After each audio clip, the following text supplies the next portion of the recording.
நண்பர்கள் அனைவருக்குமே வணக்கம். ஏடிஎம் கார்டு யாரெல்லாம் பயன்படுத்திட்டு இருக்கீங்களோ அவங்களுக்கு புதிய அறிவிப்புகளை, அதாவது ஏடிஎம் சார்ஜஸ் மாறி இருக்கு அப்படின்னும் சில கட்டணங்கள் வசூலிக்க போகிறோம் அப்படின்ற மாதிரி சில அறிவிப்புகளை இப்போ வெளியிட்டிருக்காங்க. இது பர்டிகுலராக savings bank account, salary account யாரெல்லாம் வச்சுருக்கீங்களோ அவங்களுக்கு பொருந்தும். அது எந்த மாதிரியான கட்டணங்கள் மாற்றங்கள் கொண்டு வந்திருக்காங்க அப்படின்றத இந்த வீடியோ பார்க்குறதுக்கு முன்னாடி இப்போ தான் நம்ம சேனலை ஃபர்ஸ்ட் டைம் பார்க்குறீங்க அப்படின்னா மறக்காமல் ஒரு லைக் பட்டனை தட்டி விட்டுருங்க. ஆல்ரெடி பார்த்துட்டு இருக்க வியூவர்ஸாக இருந்தீங்கன்னா கமெண்ட் பாக்ஸில் ஹாய்ன்னு சொல்லிட்டு போங்க. அட்லீஸ்ட் முடியாச்சும் ஒரு லைக் பட்டனை தட்டி வச்சுங்க. இப்போ வாங்க வீடியோக்குள்ளே போயிடலாம். இப்போ பர்டிகுலராக savings bank account, salary account நீங்கள் எந்த ஒரு வங்கியில் தொடங்கி இருந்தாலுமே பரவாயில்ல.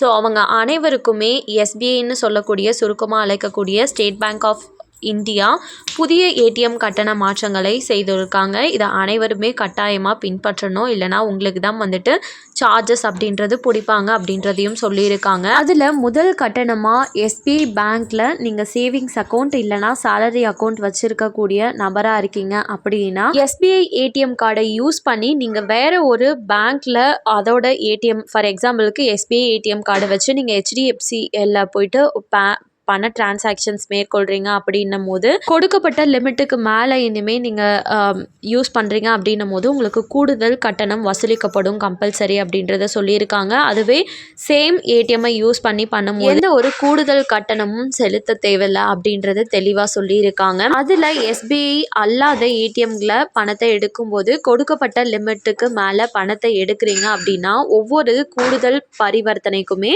23 ரூபா வசூலிக்கப்படும் அப்படிங்கிறதையும், அது கூட பார்த்தீங்கன்னா உங்களுக்கு பிளஸ் ஜிஎஸ்டி கட்டணமும் வசூலிக்கப்படும் அப்படின்றத சொல்லியிருக்காங்க. முன்னாடி 21 ரூபான்னு இருந்தது, இப்போ 23 ரூபாவா மாற்றப்பட்டிருக்கு. அதுவே நிதி அல்லாத பரிவர்த்தனைகள் மேற்கொள்றீங்க, அதாவது நான் ஃபினான்ஷியல் டிரான்சாக்ஷன் சொல்லக்கூடிய பேலன்ஸ் என்கொயரிஸ், மினி ஸ்டேட்மெண்ட் பார்க்குறது, ஸோ இதுக்கெல்லாம் 10 ரூபான்னு சார்ஜ் பண்ணப்பட்டது இனிமேல் 11 ரூபாவா சார்ஜ் பண்ணுவோம். இது கூட கூடுதலாக ஜிஎஸ்டியும் இனிமேல் பிடிப்போம் அப்படின்றதையும் சொல்லியிருக்காங்க. எஸ்பிஐ அல்லாத ஏடிஎம்ல ஒரு மாதத்திற்கு 5 முறை நீங்கள் பணத்தை ஈஸியாக எடுத்துக்கலாம். இதற்கு எந்த ஒரு கூடுதல் கட்டணமும் செலுத்த வேண்டியதும் இல்லை.